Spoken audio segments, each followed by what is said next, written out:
So tonight's lineup at the Active Travel Cafe, we'll start with our usual crowdsourced news, and then that's followed by our speakers tonight, Shivaji, Shiva, and John Munro, who are going to discuss an active travel future for Birmingham, the motorway city. So without any more ado, I will hand over to you. And if anybody has any news to share this week, I would love to hear from you. Bob, you were straight up with a hand up. Do you want to start? Yeah, thanks very much. Three things. First of all, interesting goodbye drinks for Roger Geffen, who's left Cycling UK after 20 plus years. But sorry, he's going to still be around for Low Traffic Futures, which is an organization you should be supporting. So he's still going to be around. Second point, I haven't said this before, and it is about a commercial enterprise, but I don't have any financial interest. I strongly suggest that you subscribe to, or at least look at copies of Local Transport Today, now called Transport Extra or Transport Intelligence. There is a lot to read. So, for example, in the current issue, you have demolition of 2 road building justifications by Professors Goodwin and Metz, each one taking one case. You've also got Professor Glenn Lyons, who's been speaking here about his alternatives to predict and provide. Plus, you also have detailed notice of the news, which at the moment is the so-called plan for drivers and things taking part in that. So I strongly suggest that you do try and get a subscription for your organization or at work. And we always used to read it in hard copy as Local Transport Today, but you should still be reading it to keep up with things. There was something else, but I've forgotten. Well, you can come back, Bob, if you remember it. Thank you. That's really helpful. Talia. Hello. My husband is a regular on Active Travel Cafe, and he's asked me to share about a playing out event I recently organised as a school governor outside our local primary school at Freshford in Baines. And that happened on Friday, and it was there to sort of allow the children to play out, but also to nudge good behaviours and good habits, because there's been a lot of confrontation between various stakeholders around the village, residents, parents, staff, families, with traffic and travel, sort of the usual suspect, poor parking. There's also been rat running involved, that sort of thing. So it's been quite a long process. We've had quite a lot of skeptics along the way, but it's proved in the main successful. And I think that there are more converts than there were originally. It's been quite a process, but certainly had 153 children who are definitely behind the whole enterprise. And hopefully we can carry on with that and encourage walking buses and keep going with these initiatives to encourage families to use more active travel during the school run. Thank you for sharing that. That does sound really wonderful, but also kind of slightly depressing that it takes so long and it's so difficult to organize something which should be quite simple, really.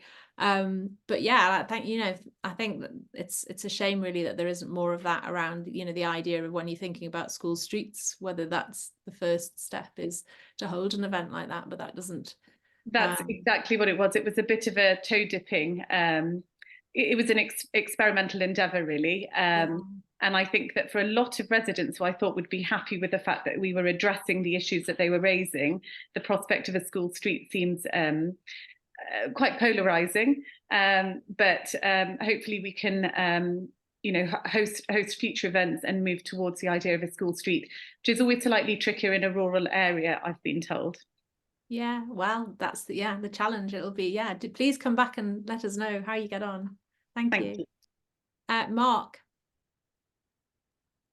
Yeah, well, Bob referred to Roger's leaving do. So he then popped up in his new career at the Transport Action Network's event on Saturday, which was a bit like a gathering of the clans. Roxanne was there, I was there, trying to remember who else was there. Lots of people. Nicola from Solve the School Run, a whole host of people from various different hats and it was mainly focusing on opposing the work of Transport Action Network, opposing road building. But there was a session on active travel specifically, or two sessions, one in the morning, one in the afternoon, various other sessions, some a good talk on mis and disinformation. I would say the only drawback for me is I ended up at dinner sitting next to a former very active person in travel who now is very much opposed to low traffic neighborhoods, and I had to be I won't name his name, but you can maybe guess. And he's involved with looking at equity and justice for people, or that's the perception. And I had to sit next to him at dinner and be very polite, but I hope. Well done, Mark. Thank you. Thanks for sharing that. Becky.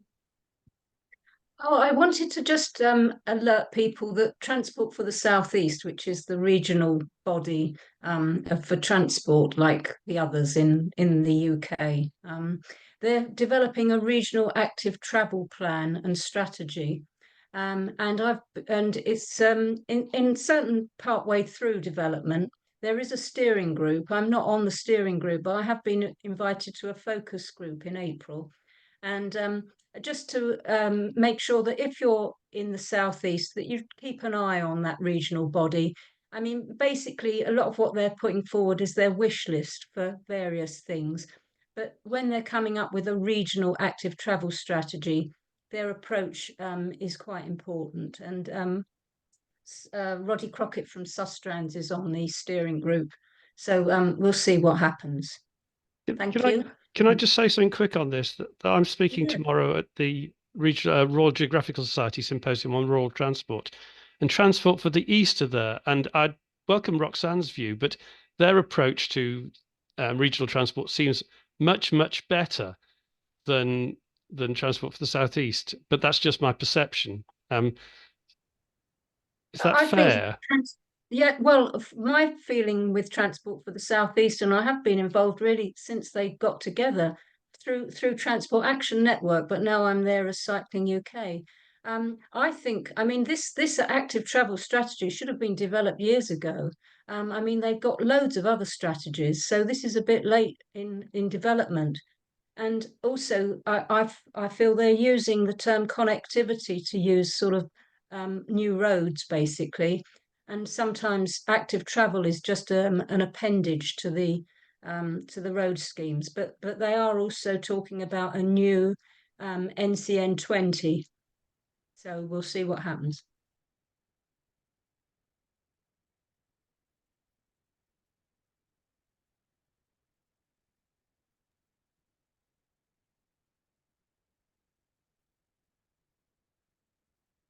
You're muted, Sally. Oh, sorry, I'm muted. I muted myself. John Morris, you want to come in? Yeah, hi all. Can you hear me okay? Yeah. Good, okay. I'm really sorry to make the mood very somber, but we've had some really tragic news here in Cambridgeshire in the last couple of weeks. We've had actually 2 cyclists killed on our roads here in Huntingdon over a period of just under 2 weeks. The second one was our dear friend Mike Goff, who was a founder member of Hunt's Walking and Cycling Group, and he's been a road safety campaigner for a number of decades, and he's been known not only here in Huntingdon, but also regionally, nationally, and across Europe. He was also a bicycle mechanic, an absolutely, legend in his own lifetime.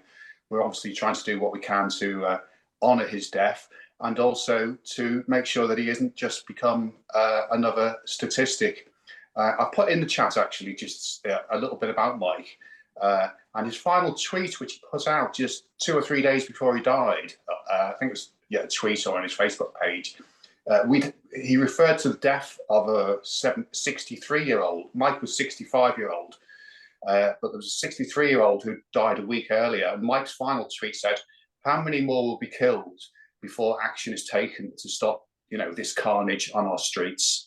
And that's so poignant, really. So we're all still quite raw with emotion here, but I just wanted to share that. And I'll put Mike's in the chat. I'll put Mike's Twitter handle on there, because his wife, you know, he leaves a wife and 3 children, and they've accessed his account. So we're not just going to let his, you know, his tweets disappear. There's some fantastic tweets that he's done over the last few years, raising awareness. So please, if you do get the opportunity, please do share some of his tweets. Thank you. Thank you, John. And I am really, really sorry for you and, you know, his family and his friends. That's just really horrific news. But thank you for sharing. And yeah, I suppose I just encourage everybody to go and take a look and say something, because I think that's, yeah, there's not much we can say really, but thank you. And moving on to Ben, do you have something to share? Yeah, couple of things. Firstly, confirmation from here in Bedford that where there's a pavement parking ban, so those streets which have got one in place, council enforcement officers can and will enforce against vehicles parked on driveways and front yards that overhang and block the pavement. Yeah, it wasn't clear previously that they actually would enforce in such circumstances. And second matter, for me at work, we're investigating possibly the use of the Highways Act as an argument for removal of access barriers. It looks on the face of it like access barriers are illegal when they obstruct the ability of legal users to pass and repass on the highway, and that includes paths, cycle paths and bridleways. Now, if we're right on that, then you're certainly going to be hearing more about this in due course. Thank you. That's great. Thank you very much for sharing that. And H, are you there? I've got it. Bang. Great. It's working on the Android, you know. Yeah, just to catch up on that, we've had a fatal in Bearsden, which was I think she was 49-year-old, so a regular cyclist. And what the hell a truck was doing going through the middle of Bearsden village when the A81 bypasses it, we don't know. We're trying to get to the bottom of that. We've had the results of the trial of John Mowat, who killed Emma Burke-Gilman about a year ago. He actually got community service. I'm still trying to get to the bottom of that. We don't know who owned the truck, what the client was, because in Scotland we don't have clocks. So there is no regulation, and there are no requirements for underrun protection on trucks. So there's lots of trucks going around. This was an off-road 32-ton tipper. The gap between the bottom of the cab and the road is 40 centimetres at least. Her journey took her, but the cycle lane goes up the left side, but she was actually going straight on at the junction. And she was looking over her shoulder as both the truck driver and the bus driver, whose video, the bus has continual video, that showed both the bus driver and the truck driver were creeping forward into the cycle box before the lights changed. And when the truck driver set off, apparently he hit Emma and dragged her or the bike for 53 metres before being stopped by a bystander. This annoys me no end. I only got 24 hours notice for Lavender Hill, where Lucia Ciccioli was killed by a Saint-Gobain truck, or a Saint-Gobain subcontractor driving a truck, who was actually using a hands-free mobile phone when he hit her. But the police said, oh, that doesn't matter. The first officer on site said, that doesn't matter. And a driver had to race ahead of the truck and force the driver to stop, because he had dragged Lucia's bike under the tractor unit for 200 metres without noticing. Now, this is what annoys me trying to get things done. And I'm very sorry to hear John's thing about the 2 Cambridgeshire deaths as well. And I want to find out more about the Clerkenwell death, because Carl Frankham said there was a cyclist killed in Clerkenwell. I don't know what the details of that are. People could perhaps bring that up. And I've also discovered that Mark Hodgson has a domain name to take reporting on stuff like this. So I'm quite keen to get the action going, to get some proper investigations and proper declarations. Thank you. Thank you. Yeah, thank you, H. I know, and I think, I mean, you know, these stories are just horrific, and they are always, you know, there are individuals, it's people's lives, it's their families, and it often makes me think that aren't we incredibly patient discussing the sort of minor changes that we'd want to be made and how we might go about making them. And I suppose that brings me in a way neatly onto for those of you who have not been here in previous weeks when this has been announced, there will be another Safe Streets Now protest on the 20th of April, and there are many groups involved in that, including all of the many of the critical mass groups. So there's going to be critical mass rides and static protests. And if you want to hold something in your area, even if it's just very, very simple, we are encouraging as many people to get involved as possible.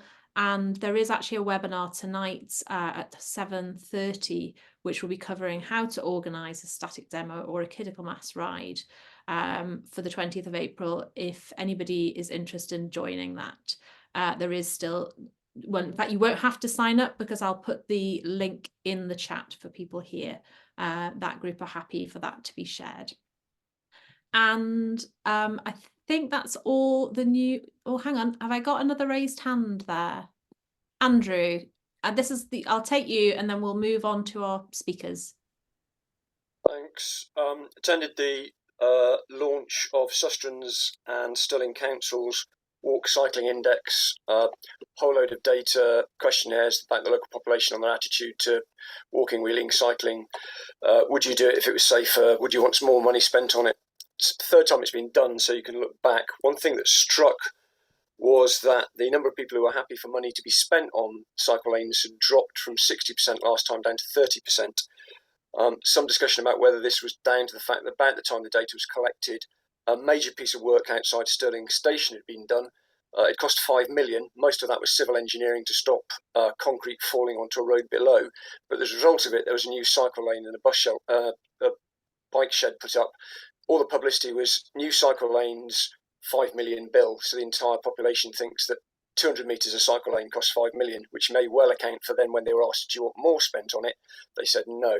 So there's something there about organisations not taking the total cost of a civil engineering project that ends up with a bit of extra cycle lane and saying the cycle lane active travel infrastructure cost X million when it probably didn't. Thanks.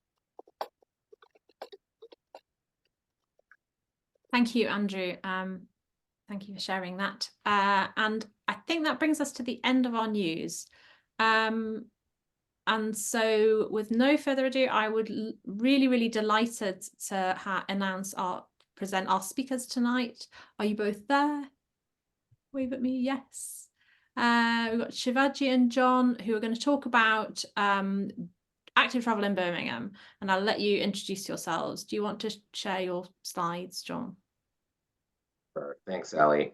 Let me get some slides up here. So I will speak first, then Shivaji will go after me. Can you all see those slides? Not yet. Just a second then. How's that? Nope, we're on the, oh, yes. There we go. There we go. Perfect. Excellent. Right, okay. ready to go. Okay, great. Thanks, Sally. And thanks, Roxanne, for helping host here today. And I'll thank David Cox for the original invitation. It's really nice to be here. And let me thank Shivaji, who's going to speak alongside me, but in particular because I'm speaking as a historian, and historians don't really know how to speak about the future. We only know how to speak about the past.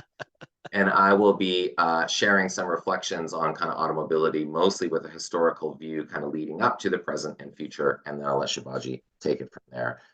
So, okay, so I've titled my, it should maybe past, present, and maybe future. I guess I should have said there. Okay, so let me start. So we all know what the problems are that have come with car-dominated societies. Drivers who hit and run. I mean, even in the news, that some of the tragic news that some of you have just shared just now. Vehicles that run in the global north on resources extracted from the global south. Car-centric planning that reinforces interlocking structures of inequality, pollution, parking, gridlock, speeding. Whatever the freedoms that car companies have promised, the problems that their products are causing in all manner of societies has become increasingly difficult to ignore. And that's clearly one of the reasons why Active Travel Cafe exists in the first place. So what I want to do here is to say a little bit about, kind of present an angle on this, which is to say that property is a useful category of analysis for understanding how we got here and where we might go. So I'm going to focus my remarks here on the kind of the idea of cars as property, as a way of thinking about the challenges that automobility sort of puts up. But in order to understand how automobility and understand how property owning liberty in particular became so dominant, we have to look back to a time before cars, not only going to look to the past of earlier days of cars, but even before that, briefly. And to the processes that attempted to extinguish alternative reciprocal ways of relating to one another that were not so based on the institution of private. So we have to think then about the primacy of how private property evolved out of systems of empires in which dispossession along lines of race, class, gender, sexuality, and age diminished collective well-being in order to empower individual owners of private property. In many ways, the long history of imperialism, which turned land and at times even human beings into property, created the world that we live in today. The property relations that this world established also pioneered the path for the rise of the car. So with this background in mind then, let me turn to how cars came to preempt the space of the road. So here's a typical street in New York in 1914. As you can see, lots of common space, lots of interaction of different kinds. Here's a typical Manhattan street just 10 years later. Major transformation. And it's worth remembering that the ascendancy of the automobile was not a smooth one, and the industry, in fact, faced a crossroads in the 1920s in the form of two challenges.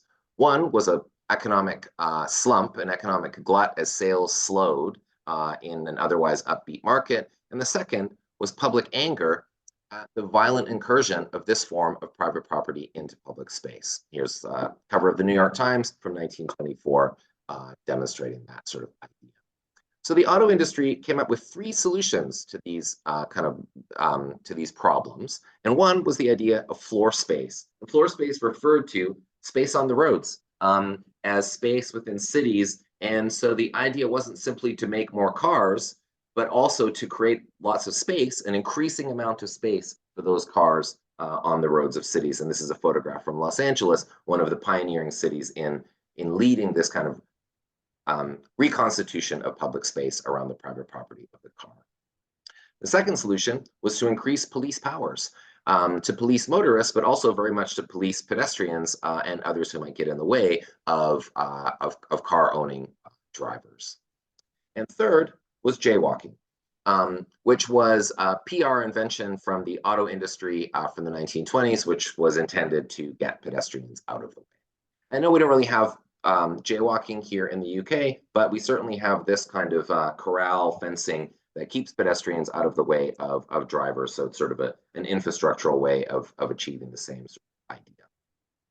So as cars took over public roadways, auto production became a template for assembly line capitalism as a whole under the telling title of Fordism. And we know what this is: big factories, big corporations, mass production, and also mass consumption, which reconfigured public space far from the factory in, for example, the creation of suburbs, and in the creation of the spaces of conveyance by which many suburban residents got around.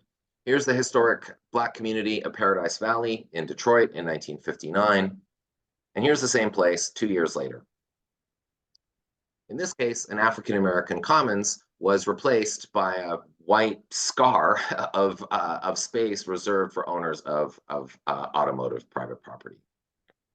So just as the property relations ingrained by imperialism before cars kind of set the stage for automobility's rise, so Fordism also created the conditions for neoliberalism. And again, another big topic here. There's lots to say about all this stuff. I'm skimming, of course, just to cover some ground.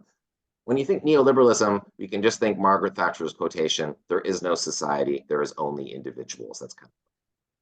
But what I want to suggest is that auto plants created cars, of course, but they also manufactured a kind of sensibility in building such an individualist sort of form of transportation.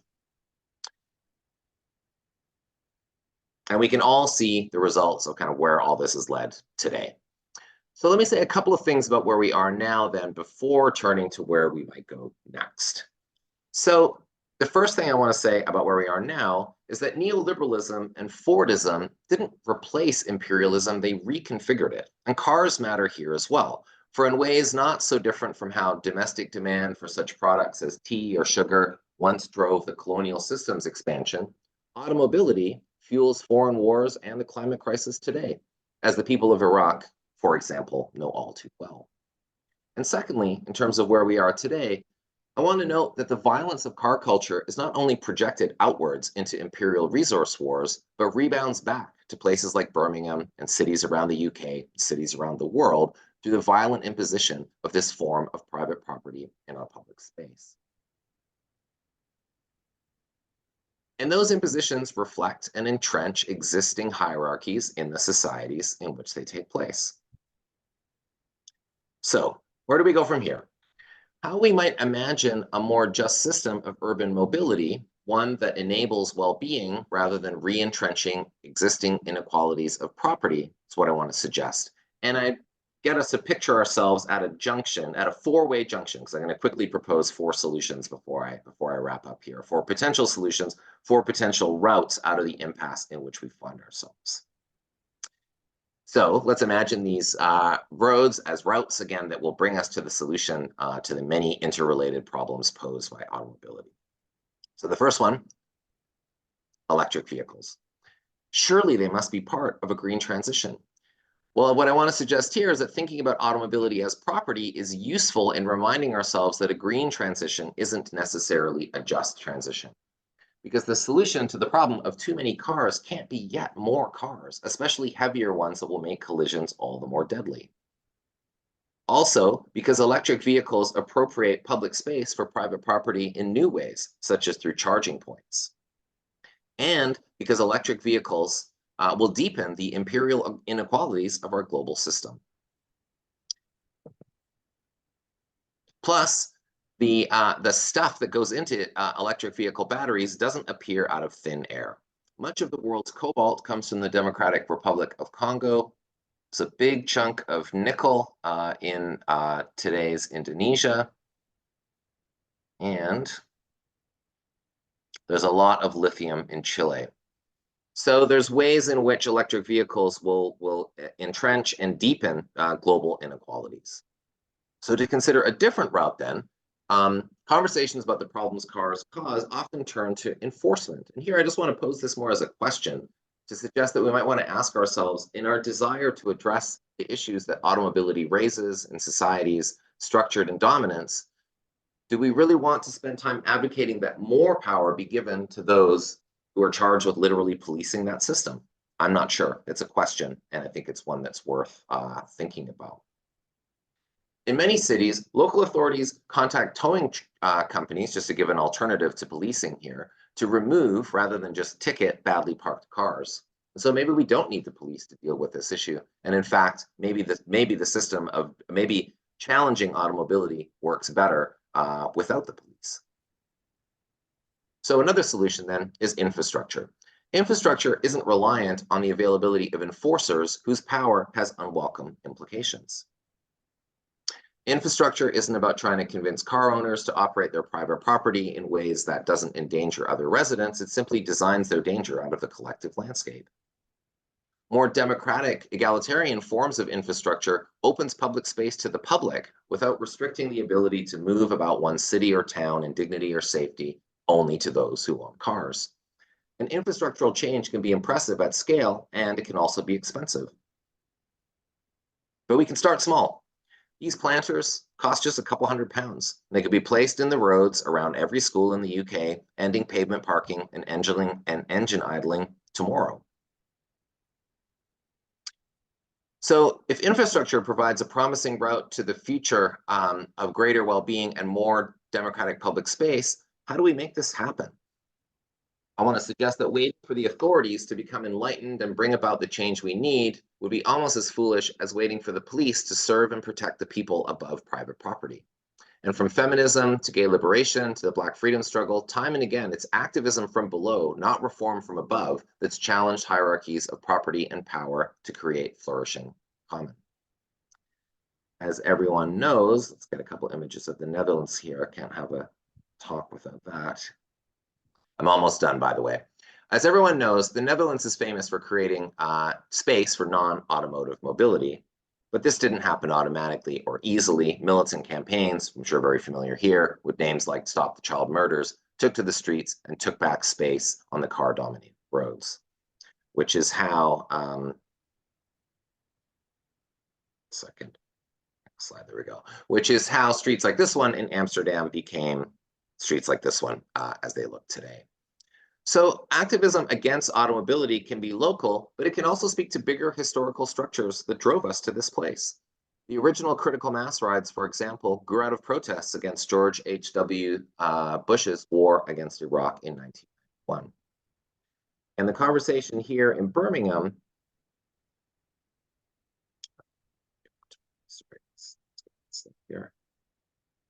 the conversations here in Birmingham, here we go, are also connected internationally. And I learned a lot a couple of years ago when I had the chance to meet up with the group Safe Streets Rebel in San Francisco. And thankfully, social movement on issues of public space is already happening here. There are networks definitely to plug into, from workshops. Here we had one in Birmingham a couple of years ago with Tom Flood, to Better Streets for Birmingham. Activism is the road to creating the infrastructural change we need to democratize public space. The reality is that powerful, well-funded forces who benefit from the urban well-being mobility crisis will do what they can to keep things as they are. When Jacob Rees-Mogg, for example, claims to be a defender of what he calls the liberty of the motorist, he's right. Property owning liberty is exactly what he's defending. But although automobility and the imperial mindset of mastery of private property over public space might remain dominant, there are other ways of relating to one another and moving together and being well together that have never been extinguished. Thanks.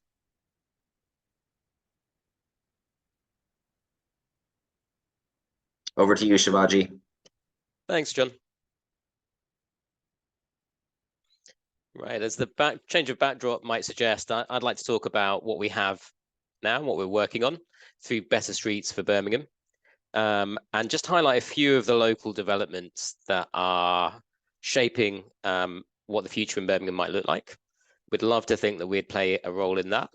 We'll see how that goes. So as some of you will know, Better Streets for Birmingham is a loosely structured group of individuals from across the city. As is often the case with these things, a lot of us were radicalized in the way that Tom Flood describes on the walk to school, just trying to get children safely to the local school. Others have come to the campaign in different ways. As some of you will know, I'm a charity lawyer, so my day-to-day is just a simple commute from the southern suburbs of Birmingham into the city centre. And I'm definitely in the category that Tom identifies, in the sense that I became involved in all of this largely because of the complications of trying to drop off two children at a local primary school just a few hundred yards away from our home on the way to work, and trying not to have them get injured or me get killed on the way. There are a few things that are shaping how we campaign. So you'll have seen some of the Better Streets for Birmingham campaigns and some of our local actions. Many of them prompted in the summer of last year by a series of grim fatalities and serious injuries on the streets of Birmingham. We've got a lot of people understandably interested in all of this.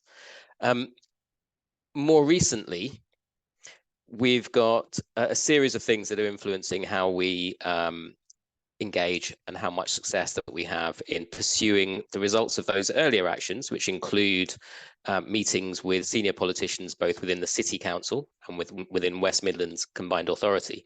Those include, perhaps most dramatically, the financial status of Birmingham City Council, which many people have been hearing a lot about. So the Section 114 order, or colloquially bankruptcy City Council.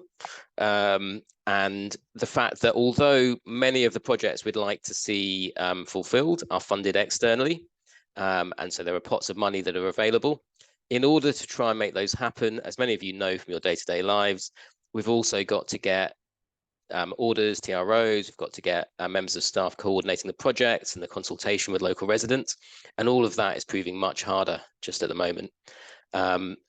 In combination with the fact that some of our local councillors, I think it's fair to say, feel a bit embattled by the somewhat bruising experience of having national government commissioners in place approving inessential expenditure.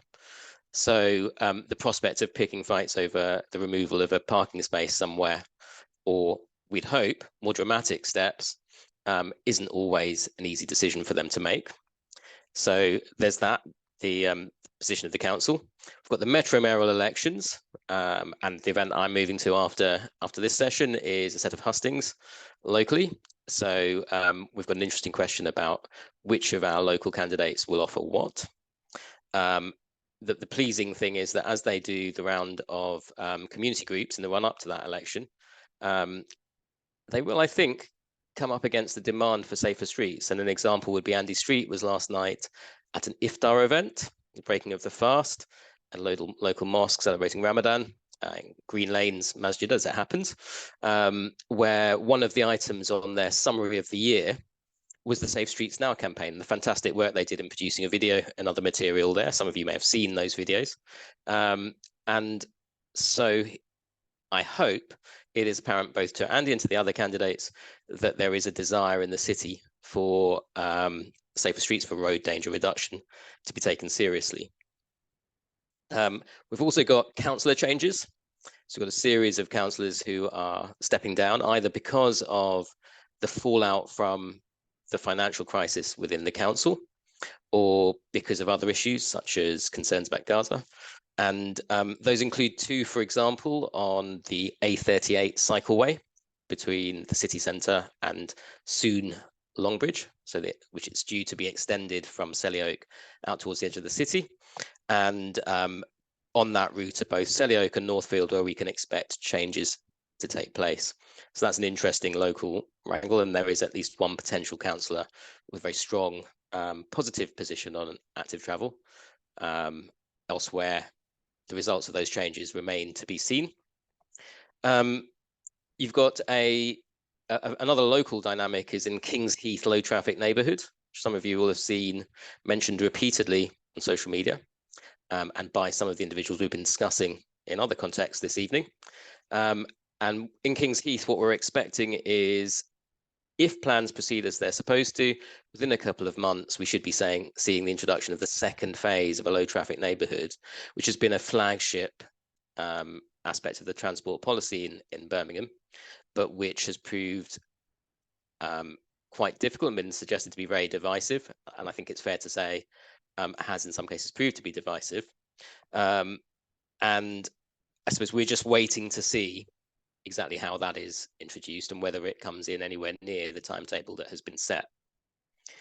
Then beyond that, you've got the question about faith or engagement, I suppose I'd put it, because Better Streets for Birmingham, like many such campaigns, finds through no intentional result that we've got a bit of a centre of gravity that tends to pull towards the south of the city. And one of the developments for us has been a move to broaden that, often through existing networks. And a couple of successes have included working with mosques, including Green Lane Masjid in other parts of the city, in that case over towards the east, and with Gurdwaras, so Sikh temples, where we've done some work, for example, in Handsworth in the north of the city, and where we have got a developing link to Soho Road Bid, where there's an opportunity to ensure both that our organisation, Better Streets, is as representative as possible of the city, and also that we are reaching out to communities that might feel that they don't entirely understand some of the things that we're calling for, and where we have a better local way into those communities. So that's some of the local developments, and I'd be interested to talk about those perhaps further in response to any questions.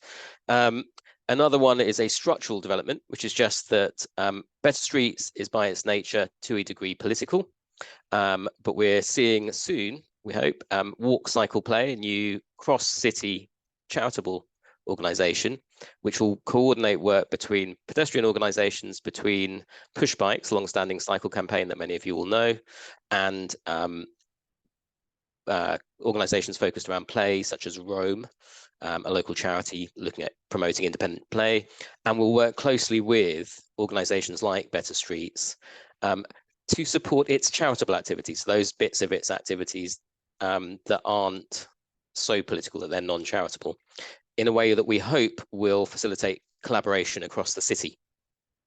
And that desire for collaboration in achieving change, I think, leads on to the other message that I really wanted to get out this evening, which is to come back to what Sally mentioned earlier and just talk briefly about Safe Streets Now and the next action on the 20th of April. So to reiterate what was said, Safe Streets Now is a kind of umbrella of individuals, organizations and long-standing campaign groups, some of whom have been in that space for a very long time. And Better Streets for Birmingham is delighted to be part of that umbrella. And on the 20th of April, we're hoping that we'll see that do better than we did last time, where we had 15 locations for an action and activity. And it would be brilliant if each of you are able to reach out to those contacts that you have and help us spread that activity just that little bit further. And we've done all we can to make that as easy as possible. And I can just share the relevant bit of the screen, I hope. Or stop sharing for a moment and then switch the window. Give me a sec. Oops. There we go.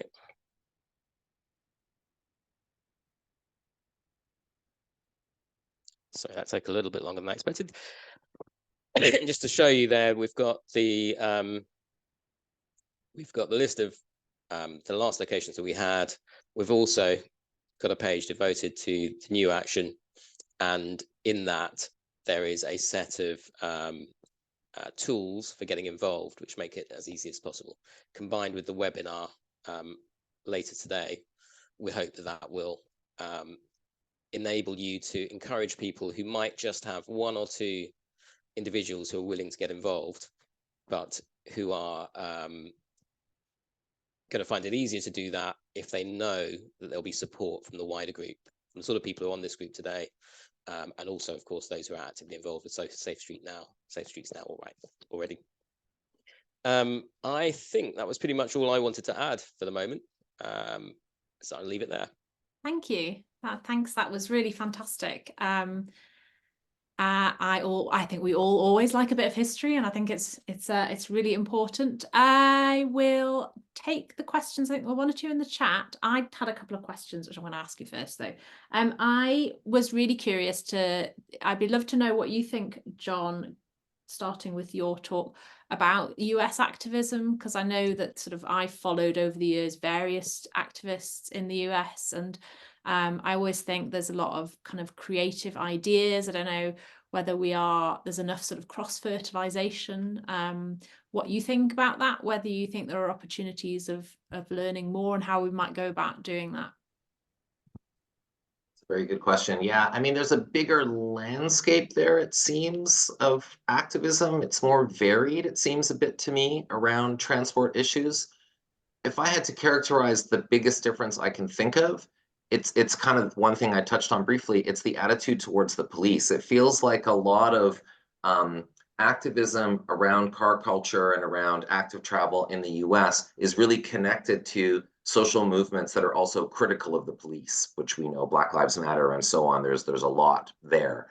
And so this just situates groups in a kind of different relationship. They're not so much trying to get the police to do more enforcement, but rather they're trying to, I mean, Safe Streets Rebel is my kind of favorite example of this, just doing community actions from below activism, and even sometimes some community infrastructure stuff, like just directly putting stuff in, which causes the city, this is mostly in San Francisco, which causes the city to come immediately and take it back out. But that in and of itself calls attention to the fact that for the city, it's a priority for people who own cars to be able to move quickly rather than everyone else to be able to move safely.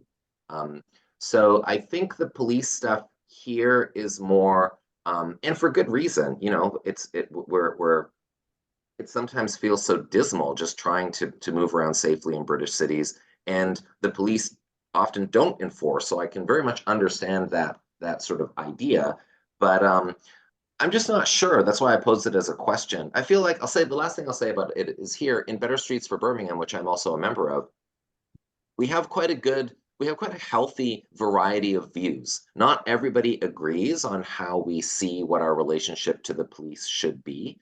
And that's okay. We're a big organization with lots of different people and kind of different politics on different questions, but we have a shared concern for trying to make mobility safer and more equitable. And so having different views about how we should relate to the police is an okay, healthy kind of disagreement that we have, and we can still work together even though we see that in different ways. To my mind, you can sort of get a sense of, I'm definitely more skeptical and critical of involvement with police because of all of the implications and kinds of power that come with them. Particularly if you want to reach out to communities of color as well in places. Obviously, we know there's a very fraught relationship with the police in many communities for very good reason. So I feel like that's the biggest change. There's lots to say about this, of course, and thanks, Sally. It's a very good question. But I'd say the police thing is the biggest difference nationally if we had to summarize and overgeneralize between the US and the UK. Yeah, thank you. Yeah, I think that is something that I've kind of thought about, and yeah, that different approach and how direct you are and the direct action. And I often think we're quite polite here. I don't know, maybe that's not true, but and I suppose that I'm going to ask one more question, Mark, and then I'll let you ask us. But that sort of links in really well to, I was going to ask you, Shivaji, about that bringing in community, working with communities, because it seems to me that if you're sort of putting kind of disadvantage at the heart of it, I feel there's a big risk with many groups who have this sort of time and energy to campaign. They're often in better off areas, and then those areas and then it's like a cycle of those areas getting the investment, and how not that many people really want to campaign kind of citywide and do that work to sort of, you know. So I just wondered if you could say a little bit about, I mean, that's a lot of work to build those relationships and like how you've gone about doing that.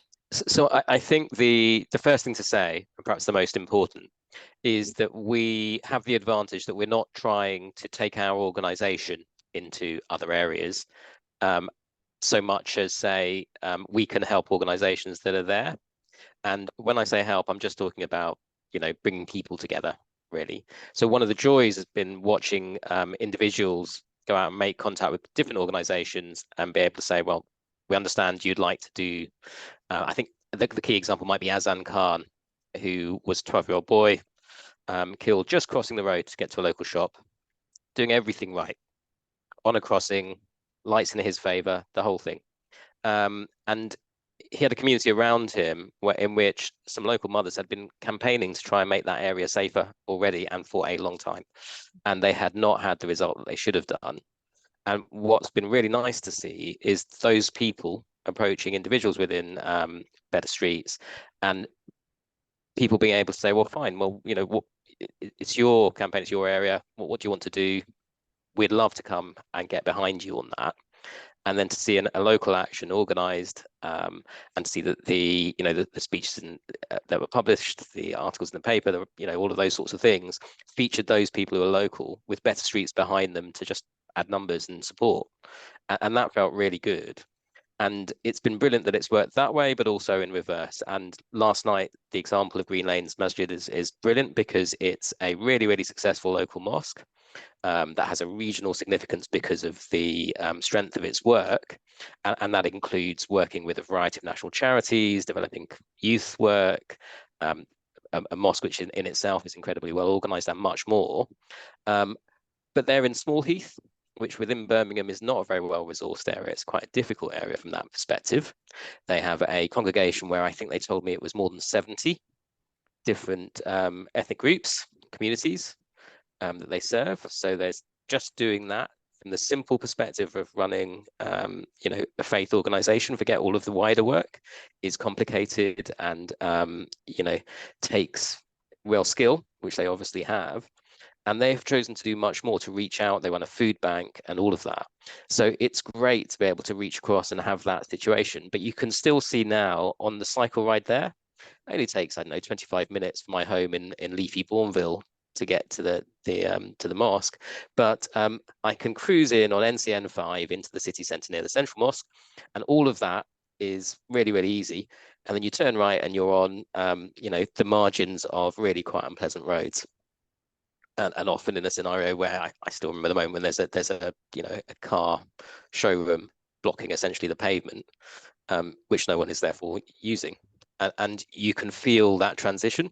So one of the key aims, I think, for us as we move forward is, as you say, to make those connections and to continue that work. And that's why it's been great to see that work happening in Small Heath and the work happening in Handsworth as well.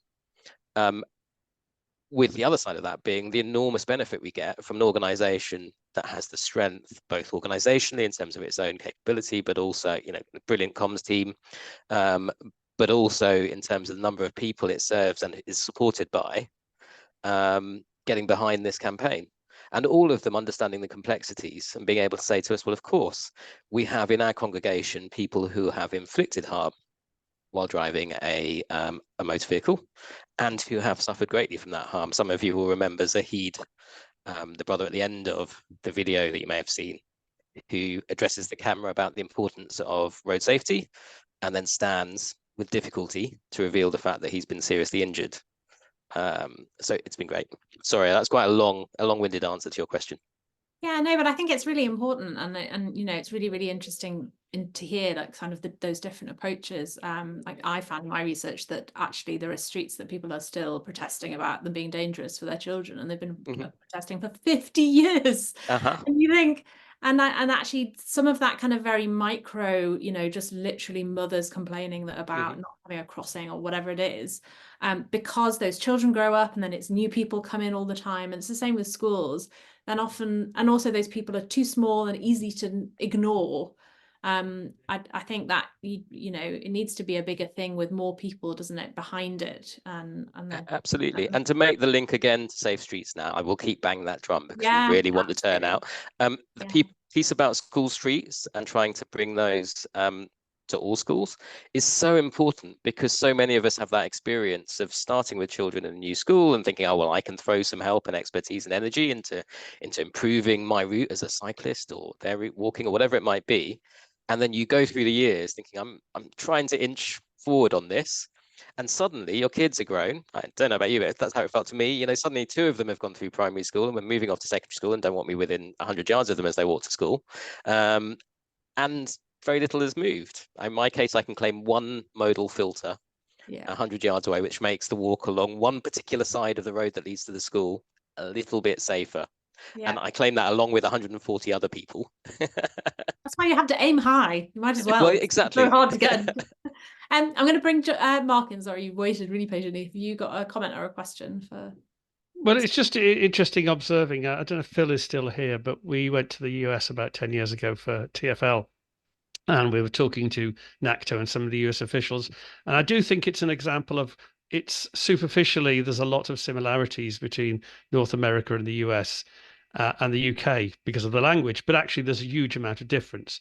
So I think it's important to just be, it's not skeptical, but just be a bit careful about glibly transferring one to the other and vice versa. And I think this attitude to the police is extremely important, because over here, yes, there are problems with the police, but I don't think people in general, there are groups who are against the idea of policing to the same extent which people are groups and progressive groups are in the States. So I think, the evidence of the work we've done with people like Mark Hodgson, Andy Cox, and so on, is that there are police officers who are very much doing the sort of things that we'd like them to see within the system. I'm in a Speedwatch group and we're very much supported by the police. There are indeed other people within the police who are doing some really awful things, as we know. But I think it's just important to not let, and the same thing goes for other backgrounds, to just not let superficial similarities get in the way of what actually are some quite existential differences in the culture. I don't know if you want to comment on that, John? I mean, the thing I would comment is just to say, yes, I mean, that's totally reasonable. And that's why I was trying not to be too heavy-handed about what I was thinking, but exactly to pose that as a question to generate this very conversation. I think I would encourage us also to think about less, maybe a little bit, it's good to think the way that you're thinking, definitely, about police who are doing good work within the system and others who might not be, but also just to think about the police kind of more structurally, like what is the role that police structurally play in very much in the UK. You're absolutely right. There's important differences between the US and the UK.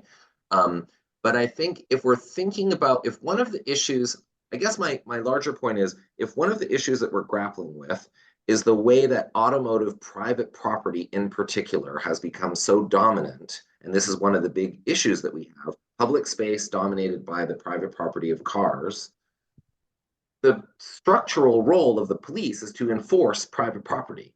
And so it feels like that makes for a bit of an uneasy relationship, as well as definitely the racial kinds of issues around the structural role that the police plays. Of course, police departments are big, complicated organizations with all kinds of individuals, nice and not so nice.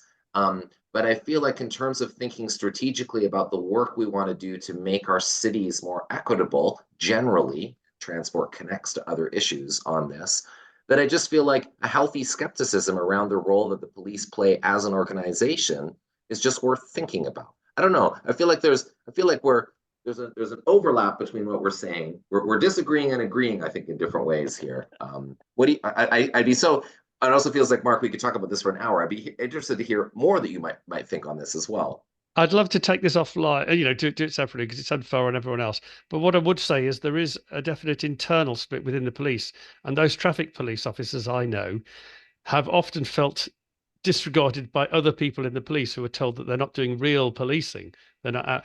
And just one aside, in Brighton we have a community safety forum that looks at crime statistics, and it explicitly excludes traffic crime, road deaths from their crime statistics. So every year they give a report and they just completely say these aren't crimes, which they are. I don't know if that's true anywhere else. It'd be interesting to know if other community safety forums in other parts of the country also exclude traffic crime and traffic casualties. Thank you, Mark. I think we need a whole session on policing, possibly. We'll have to have a think about who might talk more about that. Shane, you got a hand up. Do you want to come in? I wanted to make a comment on police, and I think Mark, I'm more on Mark's side.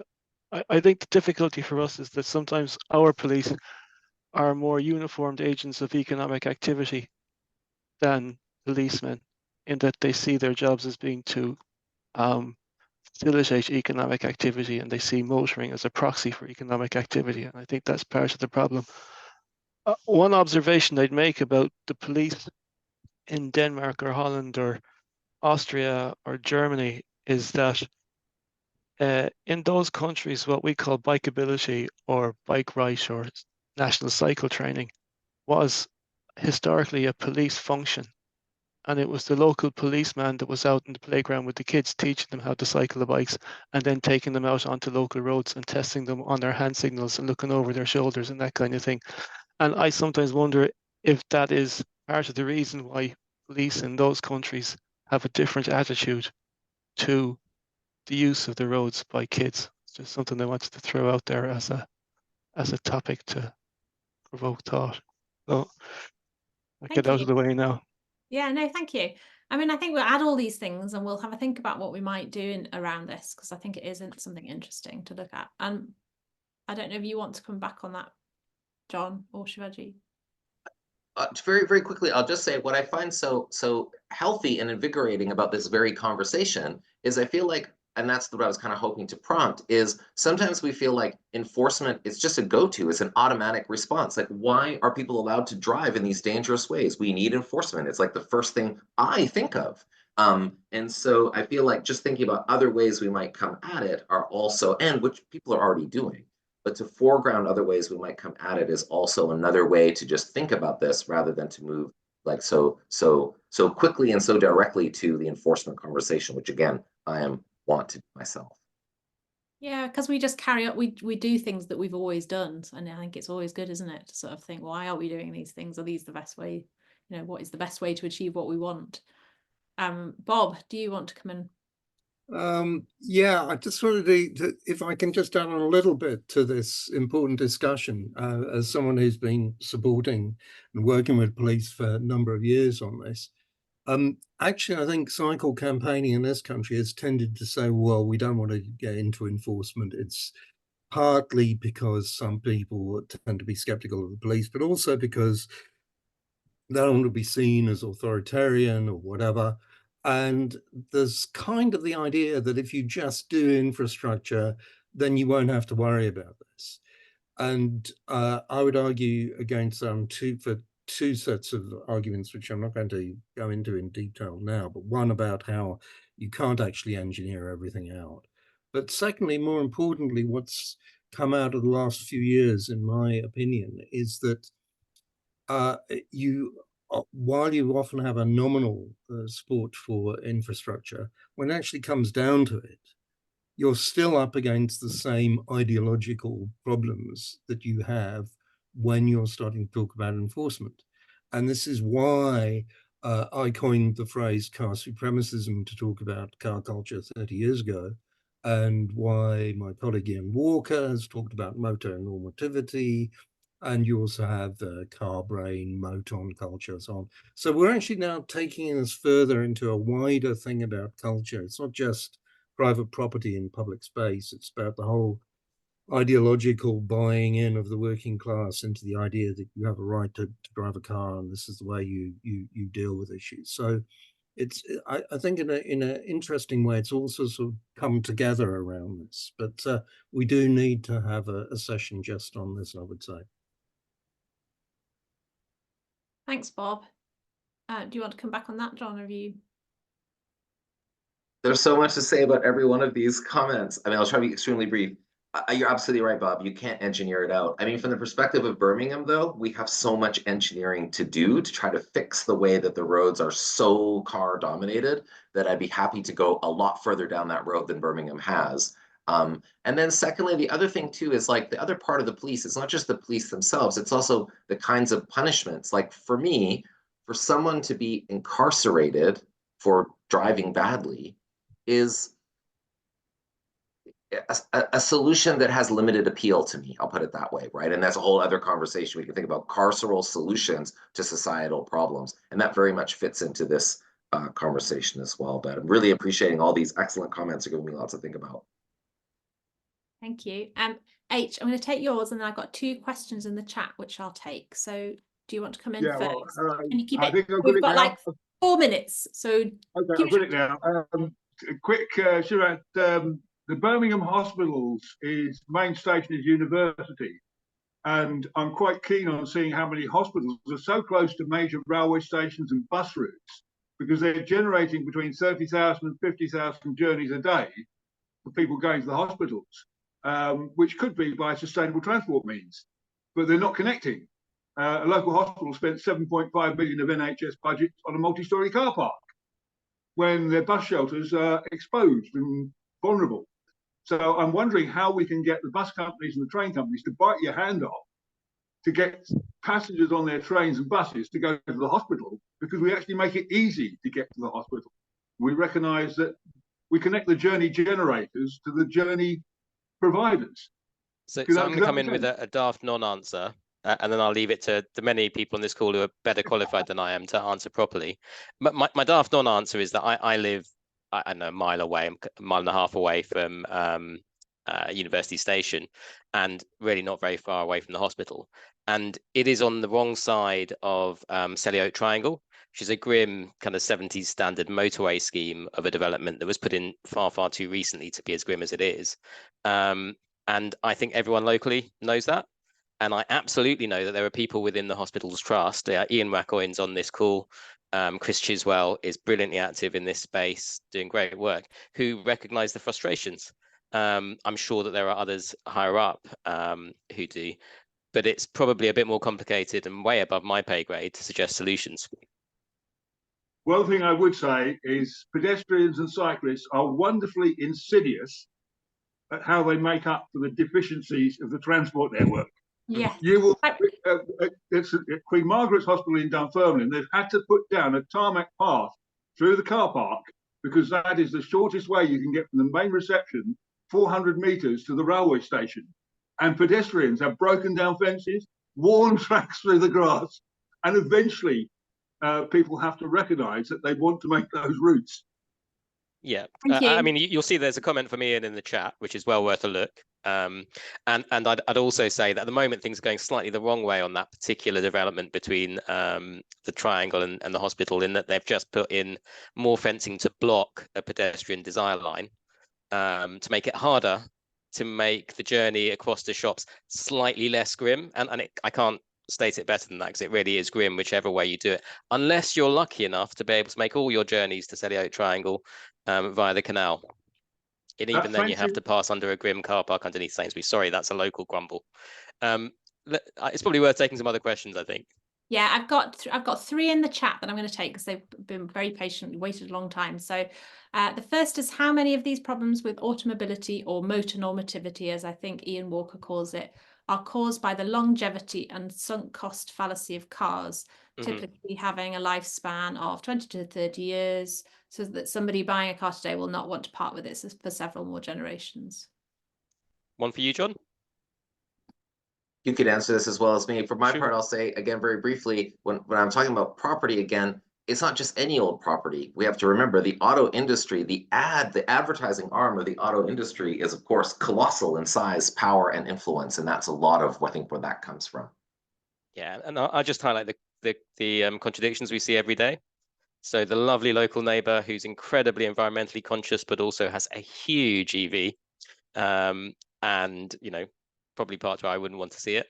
You know, the people who I can speak to just outside the door, you know, colleagues who are brilliant in so many different ways, and think utterly articulate about all of these issues, and will also tell me about fantastic holidays where I might question the route that they've taken to get there. You know, all of that stuff. We are all kind of involved in this in so many different ways that it's I think really difficult to criticize individuals, which is why I'm going to say again, I love the opportunity to engage with some organizations which get us in front of a much wider group from a trusted starting point, where we can kind of say that this isn't about having a go at individuals. This is about looking to what we all want to achieve, and accepting that for some people that will be a longer journey. Yeah, absolutely. I'm going to give you these final 2 questions as a pair, sort of linked to that previous question. Is there a tension between land for house building and land for parking, and is enforcement lucrative?